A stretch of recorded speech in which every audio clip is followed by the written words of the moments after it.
buenas noches, bienvenidos a la casa de los Leuco, la casa de dos periodistas, dos personas que trabajamos de periodistas. El señor se llama Diego y mi nombre es Alfredo. Les recomiendo que no se lo pierdan porque hoy es un día muy particular, 24 de marzo, se cumplen 39 años del golpe de Estado. A ese tema va a estar dedicada la columna con la idea de tratar de comprender entre todos y de explicar qué pasó de aquel Jorge Rafael Videla a este general César Milani.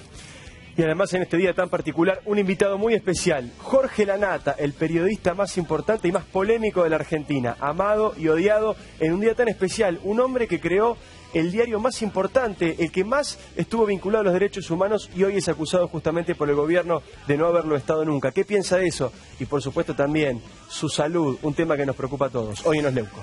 Y hablando del tema derechos humanos, pocas personas tienen tanta autoridad moral como Graciela Fernández Meijide, integrante de la CONADEP, madre que perdió a su hijo Pablo, que fue desaparecido, y también va a estar con nosotros Victoria Donda, hija que perdió a sus padres, que fueron secuestrados durante la dictadura militar y que además nació en cautiverio. Y un informe muy importante, un informe urgente. Está Franco Rinaldi con nosotros, el hombre que más sabe sobre aerolíneas argentinas. ¿Qué pasa con este agujero negro? ¿Por qué en lo que va del año Aerolíneas Argentinas le costó al Estado 17 millones de pesos por día? Y ya sabemos, hoy, 24 de marzo del 2015, que no va a alcanzar. Bueno, Diego, como le prometí a la gente, quiero hablar del 24 de marzo de 1976, pero primero déjeme que le muestre estas dos fotografías que para mí explican mucho de la decadencia en este tema. Tienen que ver con estas dos personas, un genocida, Jorge Rafael Videla, y el general César Milani, la máxima autoridad militar de la actualidad, entronizado por Cristina Fernández de Kirchner, acusado de violaciones a los derechos humanos y que figura ni más ni menos que en el Nunca Más. La verdad que cada vez que nombro 24 de marzo se me estremece el cuerpo, todavía, pasaron 39 años y pienso en la noche de las noches, pienso en que en ese momento la sociedad descendió a los infiernos, los terroristas de Estado practicaron todas las formas de la muerte y la tortura, la desaparición de personas, las causas absolutamente de robo de chicos, todo lo que tiene que ver con los campos de concentración, extorsiones, un drama realmente brutal de la sociedad que pasamos allí durante la dictadura militar. No tengo ninguna duda que fue el momento más terrible de nuestra historia, insisto, la noche de las noches, y está ejemplificada, por supuesto, en estas fotografías en Jorge Rafael Videla, que fue el jefe de aquella dictadura que el 24 de marzo del 76 dio el golpe. Pero César Milani también es un símbolo. ¿Sabe de qué es un símbolo? De, yo diría, el arrugue, el retroceso más importante que ha hecho el cristianismo en el tema de los derechos humanos. Y paradójicamente es el cierre de un círculo vicioso de los Kirchner vinculado a los derechos humanos. Porque ¿qué otra cosa podía esperarse que entronizaran a alguien como César Milani, quienes durante la dictadura militar no movieron un dedo? Eran dos jóvenes abogados que en Santa Cruz se dedicaron a cobrar juicios de morosos, a ejercer la usura, mientras otros compañeros de militancia de ellos, como el exdiputado Rafael Flores, diputados del radicalismo, presentaban habeas corpus con coraje para averiguar sobre los desaparecidos. Entonces, se explica con bastante claridad por qué hoy César Milani está allí donde está, sostenido por dos mujeres, por Cristina Fernández de Kirchner y por Eve de Bonafini, ambas tal vez producto de alguna ensoñación. Ven en el general Milani una suerte de general peronista capaz de convertir al ejército en una fuerza chavista. Ven a un revolucionario, alguien que va a generar un ejército popular. Es realmente inadmisible que a esta altura del partido, que con las acusaciones que hay tan concretas en Tucumán y en La Rioja, el general César Milani esté en el lugar que está. Hay que decir que tiene su coherencia aquellos dirigentes a los que nadie puede acusar ni de derechistas, ni de golpistas, ni de agrogarcas. Estoy pensando en recientemente fallecido Julio César Estracera, que antes de morir dijo con toda claridad que hay generales presos por mucho menos de lo que se lo acusa a César Milani. O Nora Cortiña, de Madre de Plaza de Mayo, línea fundadora, o el propio Adolfo Pérez Esquivel, que pusieron el grito en el cielo cuando vieron que Cristina colocaba en ese lugar a un hombre de la inteligencia militar. ¿Por qué lo hace Cristina? Esa es la pregunta. ¿Es un capricho? ¿No quiere dar el brazo a torcer? El general Milani la abastece de carpetazos de información reservada, de opositores, de periodistas independientes. ¿Esa es la razón? O también, como Eve, cree ver en aquella ensoñación lo que ocurrió allá por la década del 70, cuando el general Arguindegui y los montoneros marchaban en el operativo Dorrego. Es gravísimo este concubinato entre los pañuelos blancos que manchó el kirchnerismo y los uniformes verdes, porque como resultado puede dar un fracaso absoluto como fue aquel operativo Dorrego o como fue esa suerte de más que de sueños compartidos, de pesadillas compartidas entre Eve Bonafini y Sergio Schocklender. Hay que decir a esta altura del partido que hay que reclamar permanentemente por verdad y justicia, que ya hay más de 500 genocidas condenados y esa es la buena noticia. La mala noticia es que la presidenta de la Nación ha tomado la decisión de mantener a como dé lugar al general Milani y no le importan las protestas que hoy en la calle hacían los organismos de derechos humanos pidiendo que sea relevado del cargo ante el silencio absoluto del kirchnerismo que ponía en el centro de su crítica al partido judicial y no al general Milani. Finalmente, déjeme que le exprese una pequeña utopía, una expresión de deseo. El año que viene, el próximo 24 de marzo, se van a cumplir 40 años. Va a haber un nuevo gobierno. ¿Por qué no soñar todos juntos en que ese día, en la Plaza de Mayo, estén todos los partidos políticos democráticos, estén todos los organismos de derechos humanos y hagamos una suerte de reformulación, reconfirmación del contrato democrático y los derechos humanos sean para todos, absolutamente, y se incorporen los derechos humanos de hoy, de la democracia, sin odios y sin discriminaciones? Ojalá se pueda hacer. Por ahora es imposible, porque si Néstor Kirchner bajó el retrato de Videla, hay que decir que Cristina subió el retrato de Milani. Y es terrible pensarlo así, porque alguno puede creer que pasamos de aquel glorioso nunca más a este miserable siempre menos. Le doy mi palabra. Y es un día especial, es un día del Día de la Memoria, así se llama, pero también es el Día de la Plaza Dividida.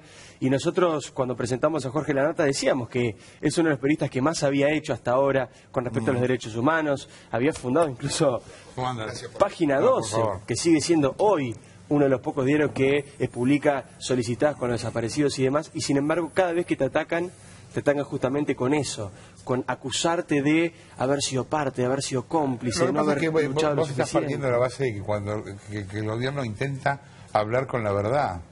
El gobierno renunció a la verdad hace muchísimo tiempo. No les importa la verdad, les importa lo que les conviene en determinado momento. Y entonces dicen cualquier cosa con una irresponsabilidad total. Hoy vos hablabas de los actos. Hubo declaraciones de Estela Carlotto diciendo: el próximo gobierno quiere dar la amnistía. Sí.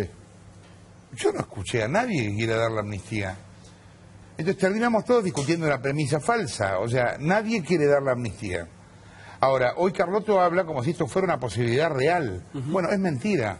Como hablan de eso, dicen que yo estaba con la dictadura, dicen que, bueno, etcétera, etcétera. Pero siento que en algún momento vos te molesta. Varias veces te escuché decir: basta de tener que demostrar, basta de tener que decir quién soy y quién fui.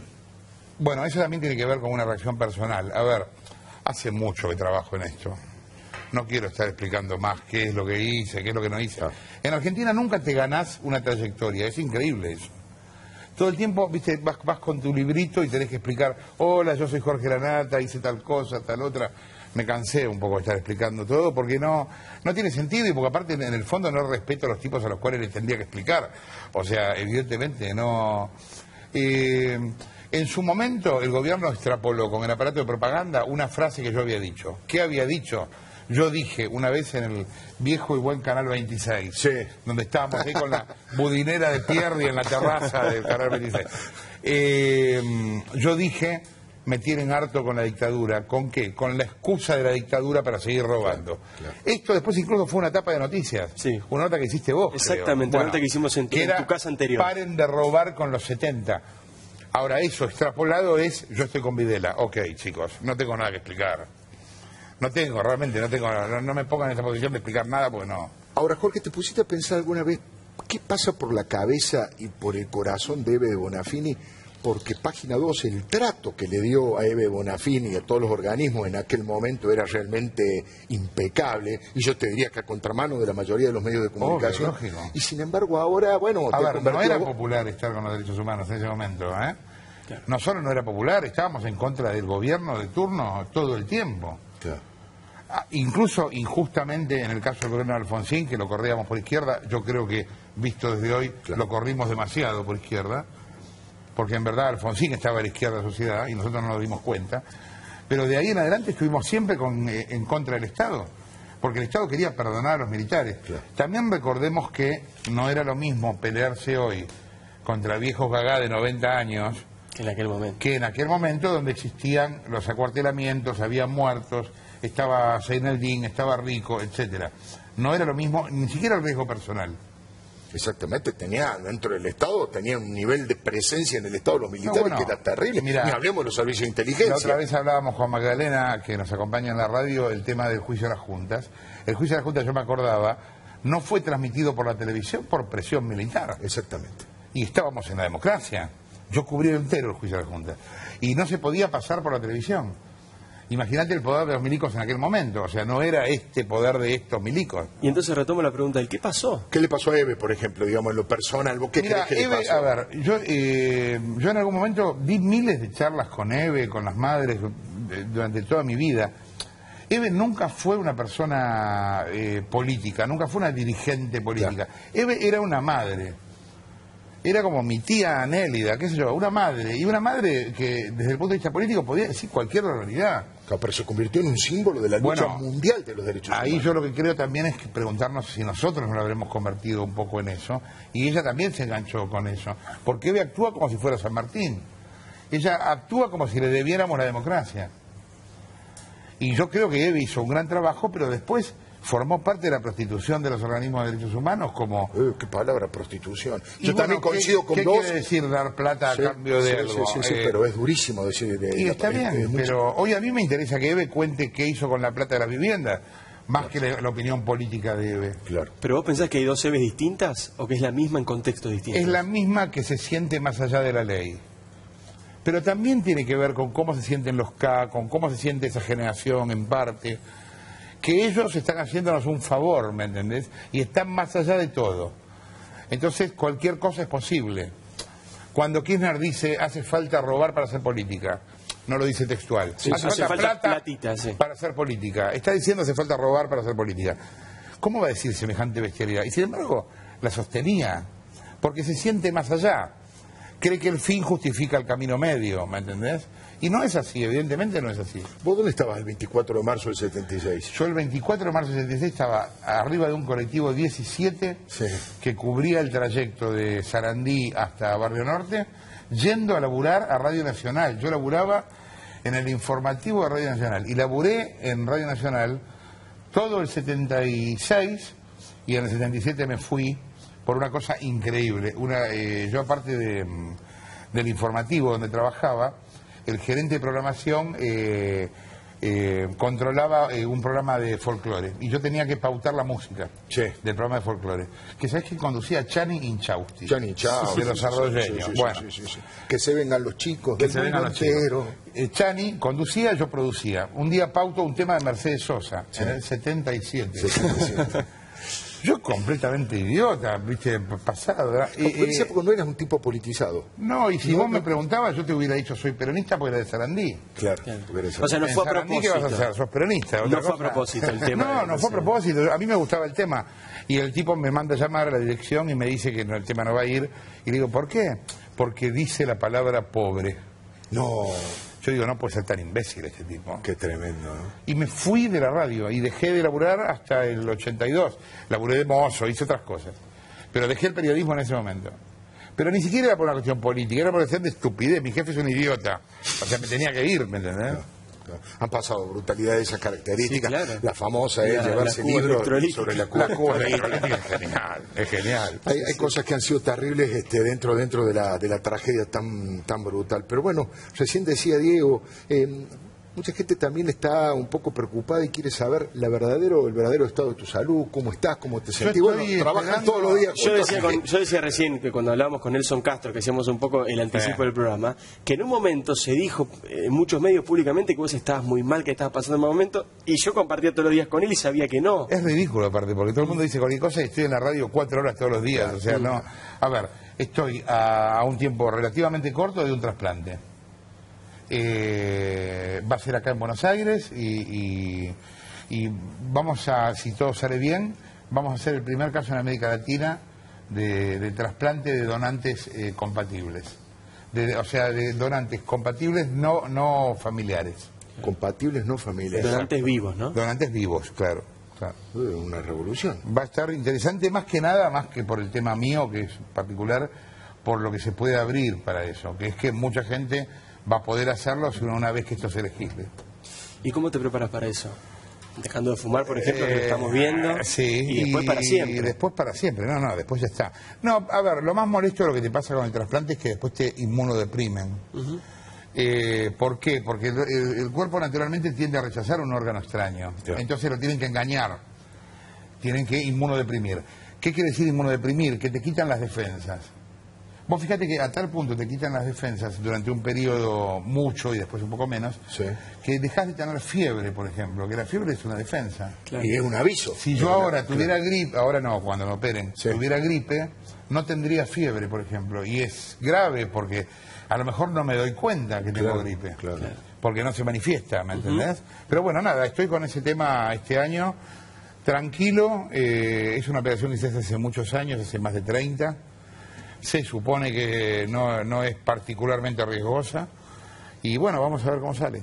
En tu caso es un poco más riesgosa que en el resto de En mi caso es más riesgoso por la edad, yo ya tengo 54, fui el joven y polémico hasta un tiempo, después dejé de serlo. Seguí siendo polémico. Polémico, claro, polémico, sí. Y es, perdón, ¿no? Pero es Sara, ¿no? Quien da también su reunión, tu esposa. Sí, no a mí, porque yo no soy compatible con ella, pero sí, bueno. Igual vamos a dar mucha información sobre esto después, cuando pase. Yo no quiero... en general, y más en medicina, ahora lo sé porque me toca protagonizarlo, se publica cualquier pavada, no se sabe, no tienen idea de lo que publican la mayoría de los periodistas. Esperen un poco, cuando algo pase, lo contaremos. Digamos, yo en su momento le dije a la gente en la radio y también en la tele, cuando yo tenga algo que contar, lo voy a contar. Perfecto. No se preocupen. Y lo vas a contar vos, además. Y lo voy a contar yo, o sea, totalmente. Jorge, entonces vamos a dos o tres temitas políticos. El primero, que tiene que ver con la política, aunque vos creas que no. ¿Cuándo volvés a la televisión? ¿Cuándo está previsto? Fin de mayo. ¿Y por qué digo que tiene que ver con la política? Es un año muy particular. Sí, claro. La mayoría, yo diría, si no la totalidad de las denuncias que hicieron en tu programa, todas están con causas avanzadas en la justicia. Prácticamente, yo diría, el 100% fueron confirmadas por investigaciones. Y las que no confirmó la justicia argentina, las confirmó la justicia de afuera, claro. Sí, es cierto. Bueno, ¿y qué crees que va a pasar con eso? ¿Con esas causas? ¿Vas a retomar este año esa misma causa? Sí, nosotros no dejamos de trabajar nunca. De hecho, nos presentamos en pleno verano en Nevada en la causa de los fondos buitre, nos dieron acceso a eso. Ahí hay 20.000 fojas que todavía no se conocen. Tenemos gente trabajando ahí, hay abogados trabajando ahí. Nosotros no dejamos de trabajar, o sea, yo dejé de estar en el aire nada más, pero no en el aire, en la tele. Pero yo sigo laburando, digamos, seguimos laburando y tenemos mucho material. Hemos laburado en el caso Nisman también. O sea, estamos trabajando como si estuviéramos en aire, pero sin estarlo. Sin estarlo. ¿Por qué vuelvo en mayo? Primero por todo este tema de la operación y demás, y después porque no quiero hacer 70 programas por año. Quiero hacer 40 programas por año o 30 programas por año. Es demasiado hacer 70 programas por año, porque aparte, yo entiendo que a la tele le sirva, pero no me sirve a mí, porque me cansa, me expone mucho, ¿me entendés? Y me tiene todo el tiempo en 220, 220, 220, 220. Claro. Quiero en algún momento parar un poco. Seguro, más un poco cuidarte. ¿Cómo pensás que termina Cristina? El 10 de diciembre entrega el poder. ¿Cómo Esta queda? es una pregunta que hace siempre vos. Sí, mira, me pagás con mi misma moneda. A ver. Soy periodista, quiero preguntar. Está muy bien. Yo creo que depende mucho de cómo caracterice Cristina la elección. Yo no tengo tan claro que Cristina quiera que Scioli gane. A lo mejor Cristina prioriza el kirchnerismo y prefiere salir segunda y mantener el kirchnerismo unido, claro, mantener la secta, digamos, claro, pensando en que la secta es su creación y que quiere que esa creación trascienda. Si no, lo que le va a pasar al kirchnerismo es lo que le pasó al menemismo, lo que le pasó a cada periodo, desaparece. Pero el kirchnerismo es un partido que se armó de arriba para abajo al calor del poder y cuando salga del poder y del dinero... Claro. No existe. Vos estás convencido de eso, Jorge, ¿no? Porque hay mucha gente que dice, Cristina, por ejemplo, yendo primera en una lista de diputadas o yendo candidato a gobernadora o diputada del Parlasur, puede todavía manejar y concentrar poder. ¿Vos pensás que sin la caja no existe ese poder? No entran dos en un sillón. Cristina sabe que si gana Scioli, incluso si gana Randazzo, no entran dos en un sillón. Aún sus más aliados en algún momento la van a joder.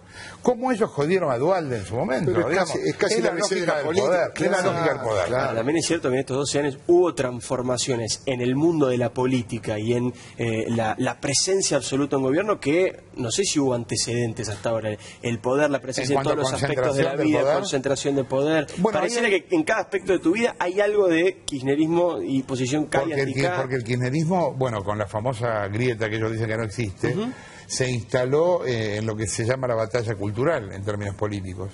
Y por eso yo creo que es lo peor que nos pase y lo que va a trascender al propio gobierno. Esta división va a seguir, no va a parar. No, vos no te imaginas un 24 de marzo del 2015 con mucha gente en la plaza y 2016, un solo acto. 2016, perdón. Desgraciadamente no, ojalá uno se lo puede imaginar, pero no, realmente no. Yo lo decía en modo de utopía, por supuesto, trabajar para eso, pero si hay que laburar para algo, prefiero laburar para eso. Y además sería una especie de regalo que nos haríamos todos los argentinos para algo que hemos logrado, que es un activo que hemos conseguido todos, que es la vigencia de las instituciones democráticas, es la base para crecer un país más equitativo. Pero vos fíjate que todavía hoy para el gobierno la discusión de las instituciones democráticas está pendiente. Este gobierno no cree en las instituciones democráticas. Cuestiona fuerte. Entonces depende mucho de cómo vos caracterices la elección. ¿Qué es esto? ¿Una elección entre República y populismo o es una elección entre Macri, Massa y Scioli? Depende.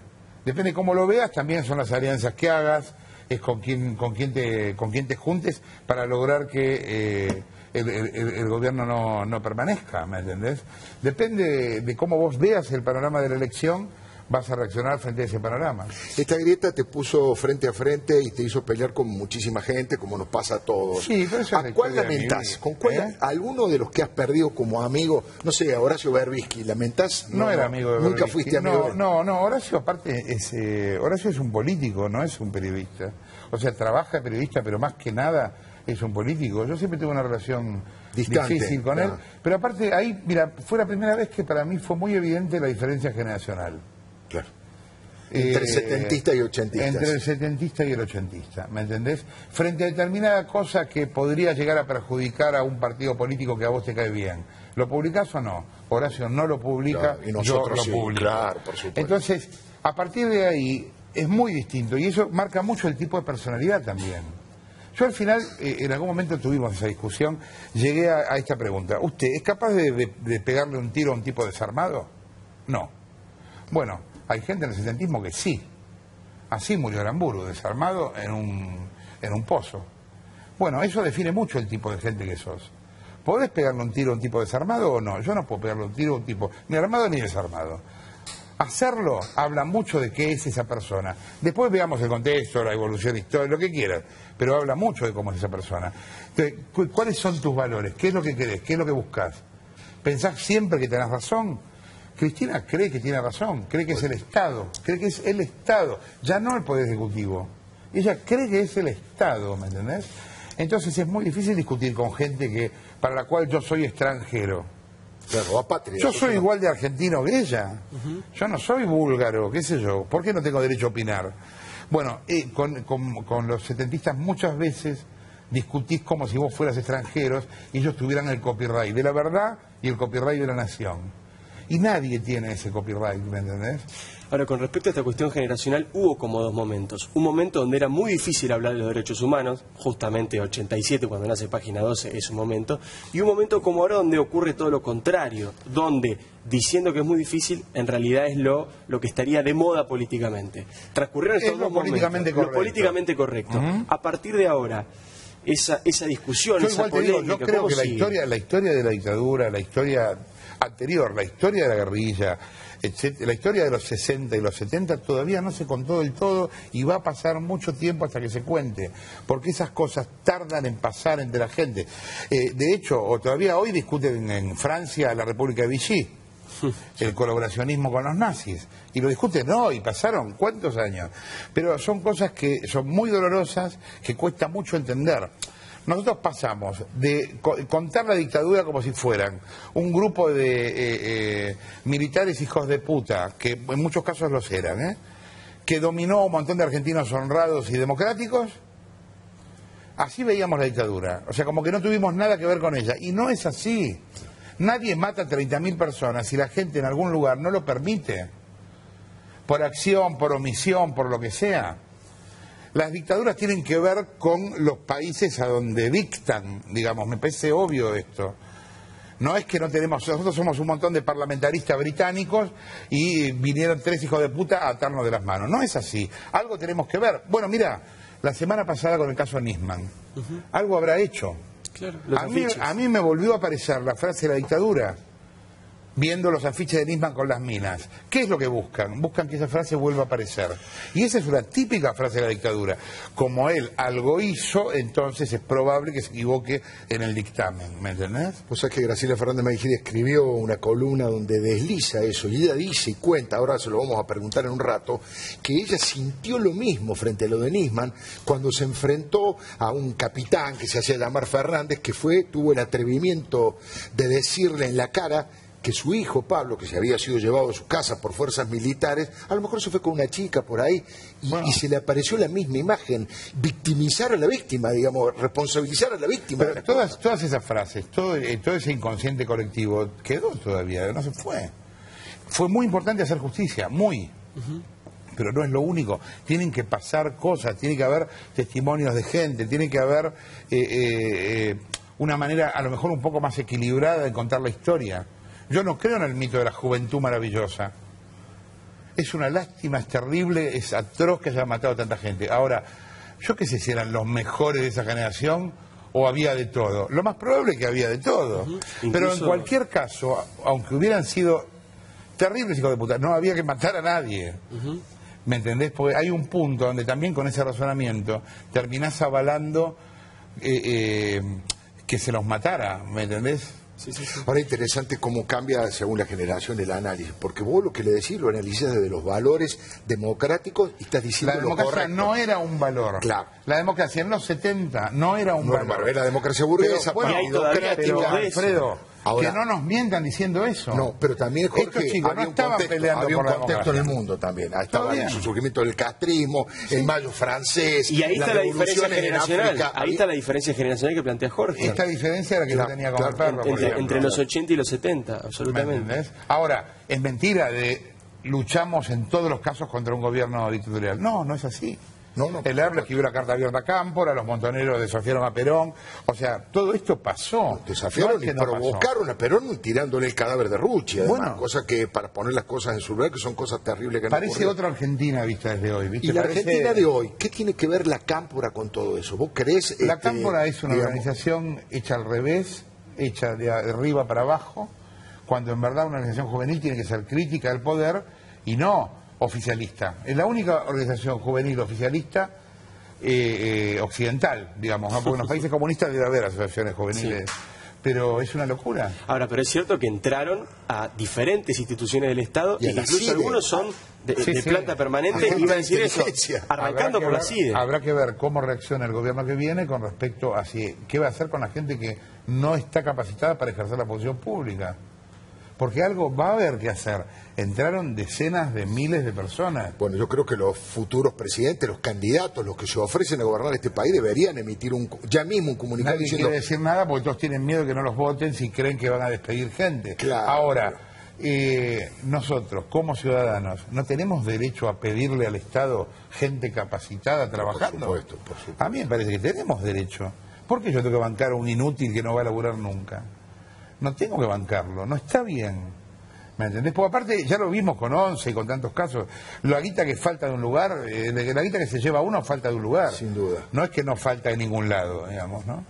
Estaba pensando, hay otro personaje que tiene que ver con, el aparato mediático, bueno, en general todos los que están vinculados, el oligopolio mediático oficial. El aparato de propaganda. Te ha castigado fuertemente. Sí. Pero hay alguien específicamente. Yo lo entiendo, porque son pibes que nunca en la vida van a volver a estar donde están. ¿Qué posibilidad tienen 6, 7, 8 de hacer televisión con un gobierno normal? Nunca van a hacer televisión. Son malos periodistas, son malos comentaristas. Entonces se aferran a lo que tienen un sueldo de 80, 100 lucas y están desesperados. Se matan para seguir cobrándolo. Yo no entiendo. ¿Y por qué particularmente con vos? Porque todos laburaron conmigo. ¿Y por qué? Es increíble. El otro día en la radio yo te lo decía en joda. Porque el gobierno se formó leyendo Página 12, porque Máximo y Néstor leían Página 12, y porque Spolsky compró 23, que lo hice yo también. O sea, bueno, fue así. Y no hay peor astilla que la del mismo palo. Ellos lo viven como una traición, ¿me entendés? Néstor o te compraba o te asesinaba. Sí. Bueno, decidió asesinarme, ¿me entendés? Es increíble. ¿Y de Birz? ¿Qué pensás? Es un pobre tipo lleno de plata, que no tiene ningún respeto profesional por nadie. Nadie tiene respeto por Birz. Nadie tiene respeto por Birz. No pasa nada, no son enemigos. O sea, no tiene la entidad de un enemigo, ¿me entendés? Ni siquiera Gómez Fuentes, Birz. Porque Gómez Fuentes era un fascista. ¿Me entendés? Era un fascista verdadero. Birz no es ni siquiera un fascista. Ahora estaba pensando, Jorge, hacia el futuro. Hay una causa que es la que todo el mundo dice que más preocupa a Cristina Fernández de Kirchner, que es la que tiene el doctor Claudio Bonadío, que es OTESUR, que es muy difícil de explicar esto de pagar habitaciones que no se usan, cheques que no se cobran, clara operación de lavado de dinero. ¿Vos confías en que la justicia va a avanzar en ese plano ahora, después que Cristina deje el poder? Yo tengo una pelea con lo que creo como periodista y con lo que quiero como persona. Yo como persona quiero que esto funcione. Como periodista sé que en Argentina ningún presidente va preso. Fue preso un rato en la quinta de Gostañán, Menem, que comía canapés en el Porsche del chalet de Don Torcuato. Y después nadie va preso porque siempre se busca algún acuerdo por el cual todos terminan validando el rol del otro y al final no va preso nadie, o va preso algún simbólico, habrá una nueva María Julia. Yo no tengo realmente mucha esperanza con eso, a menos que realmente haya una unión de todos los partidos políticos, a donde haya una CONADEP de la corrupción que se dedique a investigar la cosa por afuera del aparato estatal.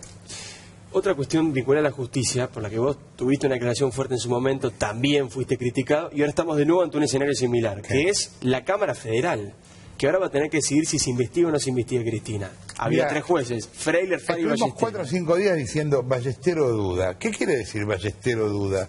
Es como una nena cuando le decís, ¿querés salir conmigo? Una nenita de 5 años, ay, déjame pensarlo, y se vuelve a la clase. ¿Qué es el juez duda? ¿Por qué duda? Duda está mandando una señal para negociar. Bueno, ahora parece que lo apretaron y que Ballestero va a votar a favor del gobierno. Esa sala, la sala 1 de la Cámara Federal, Ballestero, Freiler, Fara, fue errática todo el tiempo. Hubo muchísimos años en los cuales hizo todo el laburo sucio. Sí. Después cambió. ¿Qué crees que pasó con Nisman? Lo mataron. ¿Quién? A mí me parece que, mató? mira, hay una cosa que dicen los psicólogos que se llama disonancia cognitiva, que es que el hombre se niega a aceptar lo que ve. Vos ves que esto es un vaso y estás diciendo, ¿será una taza? Es un delirio, es una locura. Todo Nisman muestra que lo mataron. Todo Nisman muestra que lo mataron. No hay ningún motivo para pensar que el tipo se mató. Entonces, ¿por qué seguimos discutiendo una cosa que es evidente? Ahora, en eso estás de acuerdo con Cristina. En eso estás de acuerdo con Cristina. Cristina no está la última vez que la escuchamos fue Cristina por esta no hipótesis. está de acuerdo con ella misma con respecto a eso. Pero ahí pasó una cosa que es todavía peor. El gobierno se manejó en el caso de Nisman como si fueran culpables. Sí, todo el tiempo. Es terrible eso. Y yo te digo, realmente no sé si el gobierno es culpable. Yo digo lo mismo que dije al otro día del asesinato de Nisman. 3 posibilidades: terrorismo internacional, la CIDE o el gobierno. Siguen siendo esas tres, no hay otra posibilidad. Ha crecido, me parece, un poco lo del terrorismo internacional en función de todo lo que apareció en la revista Bella y todo lo que están trabajando. Sí, lo interesante de lo de Bella es que abrió otra puerta, que es lo de la energía nuclear. Claro, que acá lo había planteado Rodolfo Terráneo en su momento en una nota, y eso ya explica muchas cosas inexplicables. Porque por un año. Trigo y armas no era tanto. Energía nuclear empieza a ser más en serio. Seguro. Y además, declaraciones de gente que estuvo al lado de Chávez, 3 ex integrantes de su gabinete. Uno de ellos es el edecán de Chávez, O sea, que ha escuchado muchas cosas. Sí, el tipo estaba al lado de Chávez. No un tipo cualquiera. No era un tipo cualquiera. Ya sé lo que me va a contestar, pero tengo que preguntártelo, porque hoy me decían en la calle 2 personas, ¿a quién vas a votar? Nunca sé a quién voy a votar, y en general voto a los que pierden. Sí. Cuando veo que el voto cae, me arrepiento y digo que lo cambio. Pero sí sabes a quién no vas a votar. Bueno, obviamente no voy a votar al kirchnerismo, no voy a votar a Macri, no voy a votar a Massa tampoco. No, probablemente vote centro izquierda. Veré el que sobreviva en ese árido espacio está Margarita Tolín. ¿Y por qué pensás que la centroizquierda tiene que sobrevivir, por ejemplo? ¿Por qué los 3 candidatos que hay, o los 4 o los 5, más importantes que mejor miden, son de centro derecha, y la izquierda no termina de... Lo que pasa es que la izquierda está en varios problemas. Está en un problema filosófico en el mundo, porque la izquierda no elaboró un discurso que tenga que ver con el avance tecnológico. Se quedó atrás conceptualmente en muchas cosas. Es como que los chicos de Silicon Valley desautorizaron a Marx, ¿me entendés?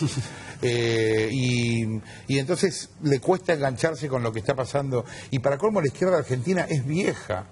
La izquierda argentina siempre fue vieja, el PC ya era viejo de antes. Perón decía que estaba 20 años atrás de todo, el PC argentino llegaba siempre 20 años después. Él estuvo en el PC. De hecho, Defendete. el PC se hizo guevarista en los 80, una locura total. A contramano de la historia. Ya no quedaba nadie. Y los tipos se hicieron guevaristas. Y durante la dictadura, el gabinete de coalición cívico-militar, ¿no? Yo escuché, yo te hablaba antes del juicio de la Junta, yo escuché en el juicio de la Junta, yo estaba ahí sentado, a un tipo que dice, me llevaron en la ESMA y me soltaron porque mostré el carnet del partido. Claro. Después le vamos a preguntar a Victoria Donda, puedo decir que la izquierda es vieja y Victoria Donda es muy joven. No, Victoria Donda, hola, ¿qué tal? ¿Cómo andas? Así que después le vamos a preguntar qué opina de la izquierda modernizada. No, hace falta gente que renueve la izquierda, pero no tengo duda. Bueno, está pasando en todas partes del mundo, en España, en todos lados está pasando. ¿Y qué pasa? Yo quiero saber qué pasa con la honestidad. Lo decía Adrián Suárez acá la semana pasada. Sí. Él hablaba de ejemplaridad, pero naturalmente se refería a la honestidad. Un amigo mío de toda la vida, Martín Caparrós, habla críticamente del honestismo. Y a mí me enojaba mucho que hiciera eso, pero después entendí lo que quería decir. Es muy importante ser honesto, pero ser honesto no es una virtud, es una obligación. Claro. Toda la gente que está acá en este momento es honesta. Sí. A vos se te cae guita, te la dan, no es que el tipo te la afana y sale corriendo. ¿Me entendés? Ahora, lo que tenemos que ser es capaces. Yo lo que le tengo que pedir a un político es que sea capaz, no que no me robe. Si yo empiezo pidiéndole que no me robe, ya estoy en el horno. Claro. ¿Y qué pasa que ya le estoy pidiendo algo que es tan básico? ¿Pero qué pasa que no hay? No, bueno, no hay porque somos un país... Mira, es largo hablar esto, pero tenemos que ser capaces de hacer un laburo cuyo resultado no vamos a ver. Para mí es esa la clave de la Argentina de acá a 30 años. Política de Estado. Queremos que todo se vea mañana, no lo vamos a ver mañana. Cambia el gobierno, cambia todo, no va a cambiar todo, no mientan a la gente más. No es que este año cambia todo ni el otro, tampoco va a cambiar todo el otro. A mí me causa gracia escuchar a los candidatos y se termina el cepo y se termina esto y repartimos banderines y regalamos panchos. Nada de eso va a pasar. Ahora, a lo mejor, si nos ponemos a laburar en serio, nuestros nietos ven un cambio. La pregunta es, ¿valdría la pena? Claro que valdría la pena. Si uno se quiere quedar acá, ¿me entendés? ¿Vos pensás que Belgrano pensaba pasar por el banco a cobrar a la semana? No. Ahora, pero eso tiene que ver no solamente los tipos que hicieron en Argentina no pensaban cobrar a los 10 minutos. Hay un concepto básico, un lugar común que es plantar un árbol. Vos plantás un árbol no porque lo vas a ver mañana, sino porque acá pensamos que los cambios verdaderos son rápidos. Ningún cambio verdadero es rápido. Pero eso tiene que ver con la sociedad, no con los candidatos. Todo tiene que ver con la sociedad y todo tiene que ver con la cultura. Todo tiene que ver con la cultura, con cuál es nuestro concepto de cambio. ¿Me entendés? Yo no puedo estar triste porque no vuelo. El hombre no vuela, viejo. No puedo estar triste. En un momento... ¿Me entendés? No puedo estar triste por algo que no va a pasar. Si yo estoy triste por algo que no va a pasar, soy un nabo. En un momento la doctora Carrió te había ofrecido que fueras candidato. ¿Has repensado eso? No, ni ¿Te en pedo. gusta? ¿No te gustaría? ¿No sentirías orgullo de representar a una porción de la ciudadanía? No, porque yo me pasé la vida tratando de llegar a este lugar en la profesión a donde estoy hoy, a donde puedo hacer realmente lo que quiero hace años. Con toda la libertad del mundo. Entonces no quiero dejar este lugar. Por aparte yo creo, perdón por la inmodestia, pero creo que soy útil en lo que hago. Sí, por supuesto. Soy útil, no es que yo hago, viste, una revista de modas. Somos útiles. Es más, no lo tomes como una chupada de media. Creo que ha sido clave a la hora de quebrar, yo diría, una actitud soberbia del kirchnerismo que creía que todo lo podía. Y gran parte del relato. Vos empezaste tu programa diciendo vamos a romper el miedo, vamos a crear el miedo. Sí, claro. Y me parece que eso finalmente se logró porque había sectores importantes de los empresarios, del periodismo, hasta de la política, que no se atrevían a jugar a fondo y a decir las cosas con toda pero claridad. todavía falta muchísimo, ¿eh? Nos falta mucho. Hay mucho que laburar. Tenemos que ser mucho mejores de lo que somos. Hay mucho que laburar. Esto no lo está diciendo el poder. El poder no le dice eso a la gente. Le dice, pasen a recaudar. No, hermano, no hay que recaudar. Nos estamos comiendo los unos a los otros. Acá hay que trabajar. Incluso esa contradicción que marcaba Fernández Díaz en La Nación el último fin de semana, de la presidenta pidiéndole a la gente que vote con el bolsillo. ¿No? Claro, lo que es todo lo contrario, lo que históricamente fue la reivindicación de la política y la reivindicación de los valores. A Carlos Menem, lo gastaban a Carlos Menem porque decían el voto licuadora, el voto cuota. Y ahora lo reclama, digamos, casi como con exigencia. Es una cosa increíble. Yo te quiero preguntar por, atendiendo a esta condición de padre e hijo y este cruce generacional. Este programa de nepotismo. ¿Cómo fuiste vos como hijo y cómo sos como padre? A ver, yo vengo de la parte pobre de Sarandí. Sí. Sé la historia de tu madre, que es dolorosa, mamá, terrible. enferma, pero mi no papá mucho de la historia de tu dentista. viejo. Dentista, se recibió, dio libre la carrera entera. Se recibió estudiando a la noche. Sí, ¿y por qué? ¿Por algún motivo? Porque era mecánico dental y no tenía plata para... Y bueno, la hizo como pudo y se recibió grande a los 40 y pico de años. Pues qué orgullo eso, sí, increíble. Qué orgullo. No, igual para mí el mayor orgullo de mi papá fue que se quedó con mi mamá toda la vida. Claro. Y mi mamá estaba enferma, no podía hablar, no se podía mover y estuvo 40 años con ella así. Mi viejo la podría haber internado, ¿me entendés? O sea, había un montón de justificativos que nadie le hubiera dicho nada. Claro, se la bancó. Y no hizo eso, claro. Se la bancó, puteaba, porque no es que no puteaba, muy doloroso. Era una situación horrible, pero se la bancó. Y eso es algo que te marcó mucho en la vida, porque recuerdo varias veces que debatíamos en la radio, un poco en broma, un poco en serio, el tema de los ancianos, el geriátrico, ese momento, y vos tenías una posición muy firme de no mandar. No, bueno, de hecho mi tía, la hermana de mi mamá, vivió conmigo hasta los 96. No se moría nunca, la vieja era una cosa. Era Terminator, no sabes lo que era. Bueno, ¿y como padre? Como padre, yo creo que soy buen padre. Muy permisivo. No soy tan permisivo, no. No, he sido padre en dos épocas muy distintas de mi vida. Claro. O sea, fui padre durante Página. Claro. Bárbara, que ahora tiene 25, y hace 10 años, Lola. Claro. Entonces es muy distinto tener un hijo después de los 40 que antes, ¿viste? Pero yo creo que he sido un buen padre, soy un buen padre. Pero vos que siempre fuiste rebelde, el joven rebelde, ¿cómo te llevas con la rebeldía de tus hijas? Lola es muy chiquita todavía para saber, pero Bárbara es bastante perra, ¿eh? ¿Sí? ¿No es que? Sí, es bastante rebelde. Bárbara ahora habla un poco, pero era un prisionero vietnamita. Te decía el número de pasaporte y nada más, miraba para abajo, no decía nada. 25 años tiene tu hija. Te hago dos preguntas. Tiene la misma edad de Diego. Te hago dos preguntas, pero son traicioneras, así que te aviso para que no... Dale. Atendiendo la edad de 25 años, ¿le permitirías fumar marihuana, primero? Y segundo, ¿le permitirías que abortara? Mira, las dos cosas te respondo. Primero, yo estoy a favor de la despenalización. Las dos cosas. De la marihuana. De la despenalización de la droga. De la droga. Yo creo que la gente se muere por el corte. ¿Qué es el corte? Es con lo cual estiran la droga para que pese más. Claro. La cantidad de muertes por sobredosis no es tan alta, es bastante baja. Es muy alta la cantidad de muertes por corte. ¿Quiénes están en contra de la despenalización? Los narcos, porque se les acaba el negocio. Se les acaba el negocio más formidable. ¿Qué podés hacer con tus hijos con el tema de... Uno, lo que puede hacer con un hijo con el tema de la droga es rezar y esperar que no le toque. Qué bárbaro. Y la única manera que tenés de eso es estar seguro de cómo la educaste. Yo hice todo lo que pude Después, eso es completamente eventual. ¿Viste? Rezar y esperar que no le toque. Y si le llega a tocar, es mi hija. Yo la banco, así sea una asesina serial. Claro, no tiene que ver, la ayudaré, estaré con ella. Ahora, no se puede hacer nada porque son tantos los momentos, es tan diverso todo, ¿me entendés? Y cuando decís que hiciste lo posible, ¿apelaste con a lo tu del aborto, experiencia? ¿Apelaste a tu experiencia con respecto a eso? Yo tomé drogas 10 años. Y después dejé hace mucho, ya hace como 15 años. Y eso yo lo escribí en un libro. Que se llamó Hora 25, a donde había textos sobre ese tema. Y yo tuve que sentarme con mi hija un día y decirle, mira, tu papá acaba de escribir un libro que se llama Hora 25 y donde yo cuento esto. ¿Sí? Y lo del aborto quedó... Lo del aborto. Yo ahí tengo, mi pensamiento es este, una semilla no es un árbol. Claro. Una semilla no es un árbol. Una semilla puede ser un árbol, pero no es un árbol. Mientras sea una semilla, para mí el tema del aborto no está en discusión. Jorgito, muchas gracias por todo, gracias por haber venido. Hacía mucho que no estaba en la televisión, teníamos ganas de estar con él. Mucho, sí. Volvemos a fin de mayo. Sí, ¿A fin de mayo? A fin de mayo confirmado porque la nata lo ve mañana.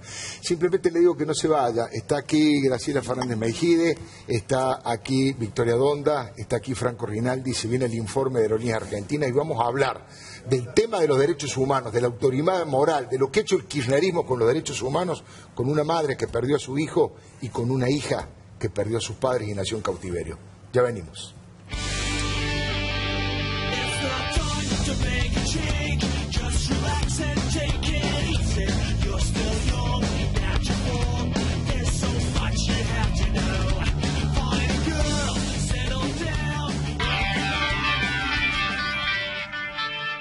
En Argentina crecen a paso firme los sectores minero y petrolero. Por eso, a la hora de actualizar sus activos, exigen un especialista. Adrián Mercado, líder en subastas industriales. Adrián Mercado, la seguridad de operar con el que sabe. Relojes Feró, para marcar los momentos inolvidables.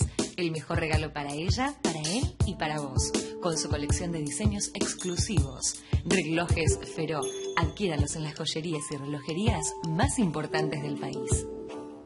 Vení, jugá, divertite.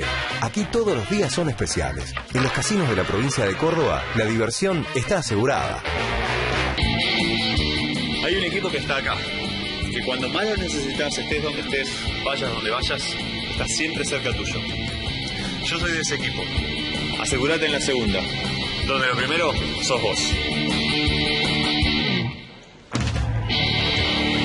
Grupo Asegurador La Segunda. Tango Software, líder para la gestión de tu empresa. Con nuestros 200 distribuidores, te brindamos el servicio más confiable, al mejor precio. Tango Software, crecer es posible. Ya están llegando las nuevas estaciones automáticas de Ecobici, abiertas todo el año, las 24 horas del día y totalmente gratis. Encontrá más información en buenosaires.gov.ar/Ecobici. Buenos Aires Ciudad, en todo estás vos. Nuestro compromiso no tiene límites. Grupo Osmo. Descubrí los mejores productos y lo último en tecnología. Descubrí este Smart TV LED de 39 pulgadas JVC en 12 cuotas sin interés de 583 pesos con 25. Garbarino nos conecta más que nunca.